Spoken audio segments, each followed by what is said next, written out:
इसलिए ईर्षा करने वाले लोगों को मारने की जरूरत नहीं है, ईर्षा की वृत्ति को मारना है।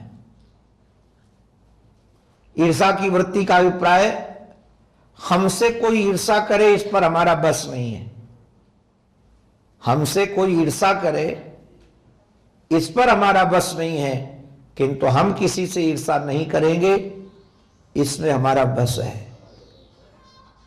हमारे गुरुदेव कहते थे, हमसे कोई नहीं मांगे इसमें हमारा बस नहीं है, किंतु हम किसी से नहीं मांगेंगे इसमें हमारा बस है। तो हमसे कोई दुनिया का व्यक्ति ईर्षा न करे इसकी तो आप आशा मत रखिएगा। ईर्षा की वृत्ति बनी रहेगी समाज में। इसलिए यदि हमको आनंद में रहना है, हमको जीवन अपना मधुमेह रस में बनाना है, तो ये सूत्र नोट करके रख लो कि हम किसी से ईर्षा नहीं करेंगे। ईर्षा की वृत्ति सहज है, आपके अंतःकरण में आती हैं, देवताओं के अंतःकरण में आती हैं। देवता सतोगुणी है कि कोई भी यज्ञ करने लगता है तो देवता घबरा जाते हैं कि नहीं कहीं ये हमसे ऊपर न बढ़ जाए। ईर्षा की वृत्ति मनुष्यों में है, ईर्षा की वृत्ति पशुओं में है। ईर्षा की वृत्ति हम तो कई बार वृंदावन में देखते हैं तो बहुत हंसते हैं। बंदरों का बहुत झगड़ा होता है, इतने झगड़ते हैं महाराज, रात रात भर झगड़ते। मैं एक दिन बैठे बैठे सोच रहा था कि न तो बाबरों के पास घर है, न नौकरी है, न कोई प्रॉपर्टी है, ये झगड़ते क्यों हैं? पहले तो हम समझते थे व्यक्ति, अच्छा अब उनका सम्मान भी क्या है, कौन से पेपर में उनका नाम निकलने वाला है, किंतु उनके अंदर भी ईर्षा की वृत्ति बैठी हुई है। वो ईर्षा की वृत्ति के कारण बाबरे सो नहीं पाते, झगड़ते रहते हैं। तो इस ईर्षा की वृत्ति को मारना है, इसको छोड़ना नहीं है। एक का सम्मान किया, एक को प्रणाम करके आशीर्वाद लेकर के निकल गए, किंतु इस वृत्ति को, ईर्षा की वृत्ति को तो महाराज इन्होंने श्रृंगिका का वध कर दिया। और वध करने के बाद जब ये लंका के पास पहुंचे तो कैसी सुविधा रही होगी। ये ज्ञानीनाम अग्रगण्यम एक पहाड़ पर चलकर सारी लंका का निरीक्षण किया, वहां के सैनिकों के, वहां के दरवाजों का सब विधिवत निरीक्षण किया। और निरीक्षण करने के बाद उन्होंने निश्चय किया, विचार करने के बाद, हमारे एक महात्मा कहते थे कि राम जी महाराज ने, और महाराज जी आपको बताएं, मोबाइल तो नाम अभी पड़ा, ये हम आपको करीब 20-25 साल पहले की घटना सुनी बता रहे हैं। हमारे पूज्य श्री राम किंकर जी महाराज जो युग तुलसी थे, उनके मुख से मैंने सुना कि हनुमान जी महाराज को भगवान ने एक ऐसा यंत्र दिया था जिस यंत्र में तार नहीं थे, तार के बेतार से बात होती थी। लखनलाल जी चलने लगे तो हनुमान जी महाराज को पता चल गया कि सुग्रीव ने राम काज विसार दिया है। यहां हनुमंत नाम विचारा, सुग्रीव ने सारा काम विसार दिया है, तो तुरंत सजग कर दिया। ये जो विचार का यंत्र है, ये भगवान ने आपको दे रखा है, और इस यंत्र का पूरा पूरा प्रयास करना चाहिए।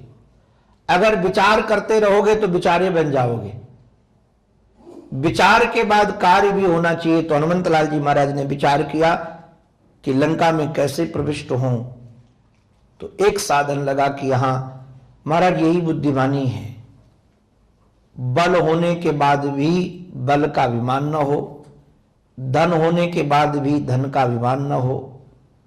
हनुमान जी महाराज बलशालियों के बलशाली हैं, किंतु ये जानते थे कि दिन में प्रविष्ट होंगे लंका में तो युद्ध करना पड़ेगा, और कभी भी दुश्मन को छोटा नहीं समझना चाहिए, कभी भी। और रोग को छोटा मत समझो और दुश्मन को छोटा मत समझो। कब ये दुश्मन किससे मिलकर कितना बड़ा हो जाएगा कुछ पता नहीं। ऐसे कौन सा रोग किस रोग का रूप धारण करके कब ये भयंकर रूप धारण कर लेगा कुछ पता नहीं। तो इन्होंने विचार किया कि ऐसे समय प्रविष्ट होंगे जब कोई देख न पाए। किंतु वारे वाह कैसे कैमरे लगे थे लंका के चारों तरफ। आज की भाषा में बोल रहा हूं, किसी दरवाजे से कोई घुसे तो इन्होंने देखा एक बहुत विशाल शरीर वाला रक्षक है, पहरेदार एक दरवाजे पर। सोचे इसी के माध्यम बना करके हम घुस जाएं।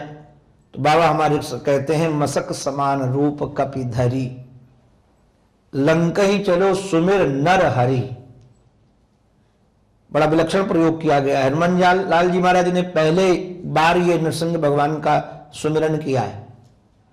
मसक समान रूप कपि धरी, कपि ने मच्छर महाराज के समान अपना रूप धारण कर लिया। ये योग में सिद्धियां आती हैं, अड़िमा, लगिमा, गरिमा, ये ऐसी ऐसी सिद्धियां होती हैं कि व्यक्ति अपने को छोटे से बड़ा बना ले, बड़ा से छोटा बना ले। ये सिद्धियां हैं और हमारे यहां ये महाराज सिद्धियां थी, ऋषियों के पास सिद्धियां थी। और हमारे तो श्री हनुमंत लाल जी महाराज अष्ट सिद्धि नवनिधि के दाता। अष्ट सिद्धि के, अच्छा एक ध्यान रखने लायक बात यह है, कई बार सिद्धियां हमारे पास होती हैं किंतु हम सिद्धियां किसी को दे नहीं सकते, किंतु ये अष्ट सिद्धियों के दाता थे, जिसको चाहे उसको दे दें। इनको माने आशीर्वाद ऐसा दिया था। तो ये जो सिद्धि है महाराज बड़े से छोटा बन जाना, वैसे कई लोग महाराज ये उपमा समझ में नहीं आती उनको, तो इसलिए कहते हैं, हमसे तो कई लोग पूछते महाराज जी हनुमान जी जब लंका में घुसे थे तो कैसे घुसे थे? तो हम कहते मच्छर के समान बन करके। तो बोले महाराज अंगूठी कहां रखी थी? हे भगवान, ये प्रश्न बहुत होता है लोगों को, अगर मच्छर बन के गए थे तो अंगूठी कहां संभाली थी? एक निवेदन आपको कर दे, भगवान के जो परिकर हैं यदि वो छोटे बड़े हो सकते हैं तो हनुमान भगवान के आभूषण भी छोटे बड़े हो जाते हैं। भगवान के श्री अंग में उपस्थित होने वाले वस्त्र भी चिन्मय है, उनका दुपट्टा चिन्मय है, उनके बाल चिन्मय है। चिन्मय का अभिप्राय ऐसे है कि महाराज जागृत हैं वो, और सब दिव्य दिव्य अमलात्मा महात्मा है। तो यदि भगवान का सेवक छोटा बड़ा हो सकता है तो उनकी अंगूठी भी छोटी बड़ी हो सकती, और अंगूठी बात करती थी। एक रामचरित्र महाराज एक मानस में मैंने पढ़ा है कि जानकी जी को सारी सूचना अंगूठी ने बता दी, चैतन्य थी उनकी अंगूठी। और दूसरी बात तो नारायण ये है कि ये मशक समान है, मच्छर बन गए नहीं ऐसा नहीं है, ये उपमा है। उपमा का अभिप्राय मच्छर जैसे हो गए, जैसे किसी प्रेमी को अपनी प्रेमिका का मुख चंद्रमा के समान लगता है, कहते हैं चंद्रमुखी जी हैं, तो क्या चंद्रमुखी चंद्रमा के समान है? क्या उनका मुख चंद्रमा जैसा बन गया क्या? चंद्रमा तो सारे विश्व ब्रह्मांड को प्रकाशित कर देता है, और देवी जी का मुख एक कमरे को प्रकाशित नहीं कर पाएगा। किंतु अब सौंदर्य की उपमा देनी है, किसी का आभा मंडल प्रकाश मंडल ये सुंदर है तो कह दिया ये चंद्रमुखी जी हैं, तो ये उपमा है। ये तुलना अर्थ में मत देखिएगा कि मच्छर बन करके चले गए। एक बार एक सज्जन हमसे पूछे कि महाराज चित्रकूट में मैं था, राम कथा कर रहा था, तो पूछा कि हनुमान जी महाराज मच्छर के समान बन करके गए थे। हमने कहाँ गए थे? तो बड़े प्रश्न करने लगे। हम शास्त्रीय सब बातें समझाएं तो मानने को तैयार ही नहीं। एक हमारे साथ पहलवान महात्मा थे, उनको पकड़े बोले मैं समझाता हूं, इधर आओ। तो हम तो शास्त्र की बातें समझा रहे थे, वो नहीं समझे। उन्होंने कहा देख पहले एक बात बता, कुंभकर्ण का शरीर कितना बड़ा था कि हाथी उसके मुख में चला जाता था जिंदा। रावण का शरीर कितना बड़ा था, बड़े बड़े बड़े शरीर थे। बोले जहां मनुष्य इतने बड़े बड़े होते होंगे वहां मच्छर का आकार भी तो बड़ा होता होगा। बोले हाँ ये बात बिल्कुल सही कह रहे हो। तो हमको लगा कि ये शास्त्रीय बात तो समझ नहीं पाएंगे, तो इनको ऐसे लौकिक बात समझानी पड़े।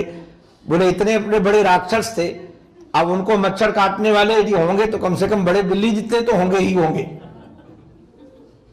यहां इतना ही है, ध्यान दीजिएगा। मशक समान रूप कपिधरी, मच्छर के समान माने लघु बन गए, छोटे बन गए और जो प्रविष्ट होने लगे। अच्छा ये अब की इनका चिंतन बड़ा विलक्षण है। जब ये पहले समुद्र के उस पार थे तो भगवान राम का चिंतन करके बढ़े, जय जय ध्वनि करते हुए, और लंका में प्रवेश कर रहे तो नरहरि, नरहरि माने नृसिंह भगवान। नरहरि का सीधा साधा अर्थ है नृसिंह भगवान। नृसिंह भगवान का नाम ही नरहरि है। तो नरहरि बनकर के नृसिंह का ये चिंतन क्यों कर रहे हैं, कारण क्या है?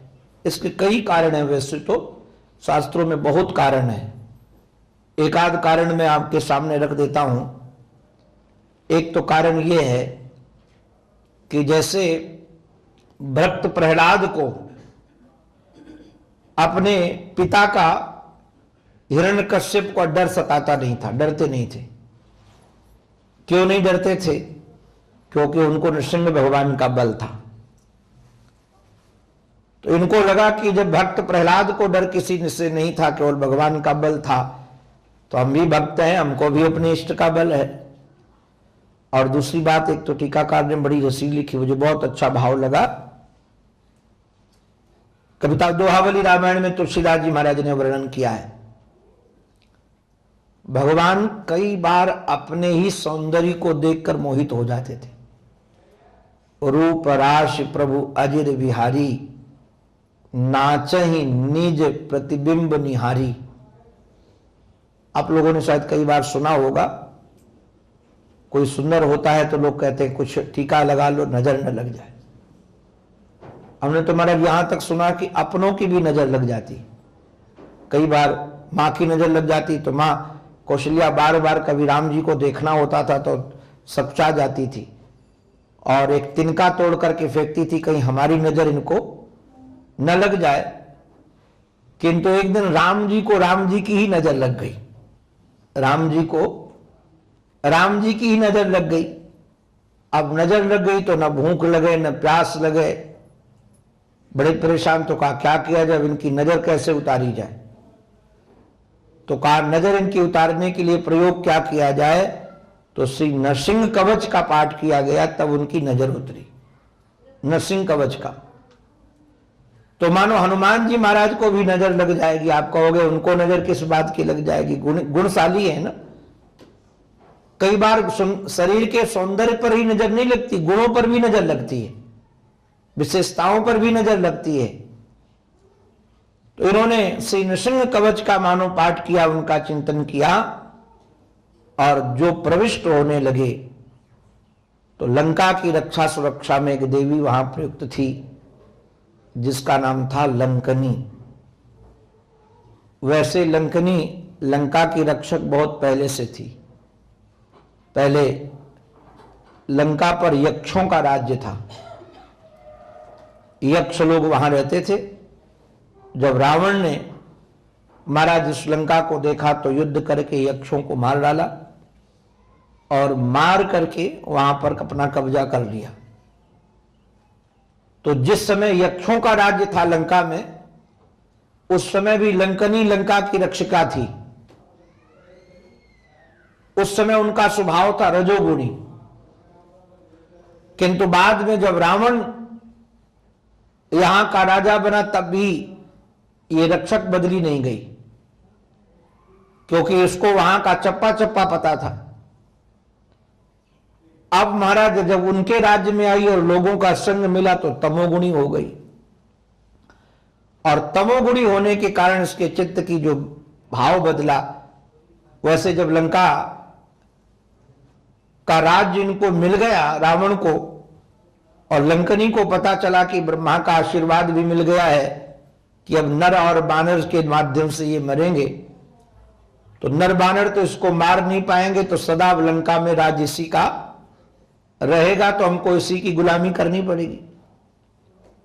तो जाकर के प्रणाम करके ब्रह्मा जी महाराज को पूछा, बात कब तक हम इसकी गुलामी करेंगे, कब तक यहां इसकी रक्षा में रहना पड़ेगा। तो ब्रह्मा जी महाराज ने कहा, जिस दिन तुम्हें बंदर मिले और बंदर मुक्का लगाए, जान जाना उसी समय ये इसका उद्धार हो जाएगा बाद में। तो संकेत में उनको सूचना मिल गई थी। यहां जो प्रविष्ट होने लगे तो तुरंत पकड़ लिया इसने, लंकनी ने। ऐसी महाराज सूक्ष्म दृष्टि थी, जैसे आप लोग कभी देखे होंगे एयरपोर्ट पर तो होते ही है, मशीन में सामान डाला जाता है तो एक टीवी में बैठा रहता है व्यक्ति, तुरंत पकड़ लेता है इसमें क्या माल है। तो हमको लगता है ये भी कोई प्रकोष्ठ में बैठी रही होगी, कैमरे चारों तरफ लगे रहते थे और ये देखती रहती थी कहां से घुस रहा कोई। तो छोटा सा रूप धारण करके बंदर को पकड़ लिया, महाराज जाते हुए पकड़ लिया और पकड़ करके बोली, पता है कहां जा रहे हो, लंका में घुसना चाहते हो, जहां तक चोर है वहां तक हमारा आहार है। हमारे हनुमान जी महाराज बोले, बड़ा विलक्षण खेल है, जहां चलो वही खाने वाले मिलते। आज भी महाराज ऐसे ही है, आप जहां जाओ वहां सब खाने वाले ही मिलते, बिना खिलाए कोई काम होता है। भले है कि पहले लोगों को खा जाते थे, अब पैसे ही खाते हैं, पहले से कम सुधार तो हुआ है। अब तो लोग पैसे खाते हैं और पैसे खा के छोड़ देते हैं। उसने कहा कि जहां लगी चोर वहां तक हमारा आहार है। जब कहा कि जहां तक चोर है वहां तक आहार है, हनुमान जी महाराज विचार करने लगे, कमाल है, लगता है सही लंका की भाषा ऐसे ही होगी, यहां ईमानदार आदमी को चोर कहा जाता होगा। हमारे एक महात्मा बड़े विचित्र ढंग से कहते थे, बोले भाई यहां की भाषा तो ऐसे ही है ना। हनुमान जी पास में जाकर बोले, ओ मम्मी जी, माता जी नहीं बोले, बोले काहे को झूठ बोलती है, कहती है जहां तक हमारा आहार है वहां तक हमारा, जहां तक चोर है वहां तक हमारा आहार है। तो लंका का जो रावण है सबसे बड़ा चोर है, लोग तो संपत्ति चुरा के लाते हैं, स्त्री चुरा के लाया है, और उसको खाना चाहिए तो उसको तो रखाती है, खाने वाले को रखाती है और कहती है कि जहां तक चोर है वहां तक हमारा आहार है, और मैं अपनी मां को खोजने के लिए निकला हूं तो मुझे चोर कहती है। महाराज वो तो कुछ बोल नहीं पाई। हनुमान जी महाराज ने सोचा कि महाराज गड़बड़, पता है क्या होता है, ध्यान रखना, जब कोई कहता चोर है तो महाराज घटना दो घटती है। जो कहा चोर है तो लोग इकट्ठे हो जाते हैं, और इकट्ठे होने जाते तो सबसे पहले हाथ चलाते हैं। हमने देखा हमारा चोर के ऊपर जो लोग तुरंत हाथ मारते हैं, कोई किसी की कत्ल करके आया हो ना, उससे सब डरते हैं। हमको तो महाराज बताया लोगों ने कि जेल में भी जो चोरी करके जाता है, ये सामान्य अपराध करके जाता है, वहां भी जो शेर लोग रहते हैं वो कहते चल पैर दबा, चल पानी ला, क्योंकि चोरी करके गया है ना। और कोई किसी को मार कर गया हो तो जेलर भी डरता है कि कहीं ये छूट गया तो मेरे ही नंबर में लग जाए। तो बड़े से महाराज सब डरते हैं जबरे से। हनुमान जी महाराज ने कहा, भी इसने कहा वो चोर, तो अभी तो अकेली है, रात्रि का समय है, और ज्यादा चिल्लाई तो जाने कितने इकट्ठे हो जाएंगे और एक एक भी मारेंगे तो हमारा तो कचूबन निकल जाएगा। तो काम अपने को यह करना चाहिए कि शोर मचाने के पहले इसकी आवाज दबा देनी चाहिए। जो महाराज कहा चोर, तो हनुमान जी महाराज मुठिका एक महाकप हनी। महाराज इसको देखो, इसको सम्मान नहीं किया, इसको मारा भी नहीं, चाहते तो एक मुक्के में तो गोविंदाय नमो नमः हो जाता, मारा नहीं, इसको जान से नहीं मारा, एक मुक्का मारा। मुठिका एक महाकपि हनी, रुधिर बमत धरनी ठन मनी। महाराज जो एक मुक्का लगा तो नाक के बल नीचे गिरी, और जो खून निकलने लगा महाराज, रक्त निकल गया तो भाषा ही बदल गई। अब जरा भाषा सुनिएगा, बड़ी विलक्षण भाषा है। बोले बिनु हरि कृपा मिले ही नहीं संता। भगवान की, और ये सत्संग जो मिला है ये तो भगवान की बड़ी कृपा है। अच्छा भैया, ये सत्संग था कि मुक्के का संग था? हनुमान जी महाराज ने वहां तो कोई प्रवचन किया नहीं, वहां नहीं लिखा कहीं प्रवचन किया है या कुछ समझाया है उसको, केवल मुक्का लगाया और वो कहते सत्संग मिला है। अभिप्राय क्या, सचमुच में सत्संग उसी का नाम है जहां हमारे जीवन में वैराग्य जाग जाए। अधिकतर लोग मानते हैं कि प्रवचन सुनना और प्रवचन करना इसका नाम सत्संग है। यही तो मानते हो आप लोग सत्संग। वैसे सत्संग का अभिप्राय होता है सताम संगः सत्संगः, सत्पुरुषों का संग मिले। सताम संगः, महापुरुषों का संग मिल जाए। जरूरी नहीं कि आपको वो बोले, मैं तो आपको गारंटी से कहता हूं, कोई महापुरुष यदि आपको मिल जाए और आप ना भी पहचान पाओ, उसके शरीर का स्पर्श करके जो वायु बहेगी वो आपके विचारों को बदल देगी। और हमने तो कई बार अनुभव किया है, आप अनुभव कीजिएगा स्वयं। चोर का संग करोगे तो आपको भी चोरी करने का मन आएगा। लोभी व्यक्ति का संग करोगे तो आपके जीवन में भी धन के प्रति लोभ बढ़ेगा। मैं जब सेठों के पास जाता हूं ना,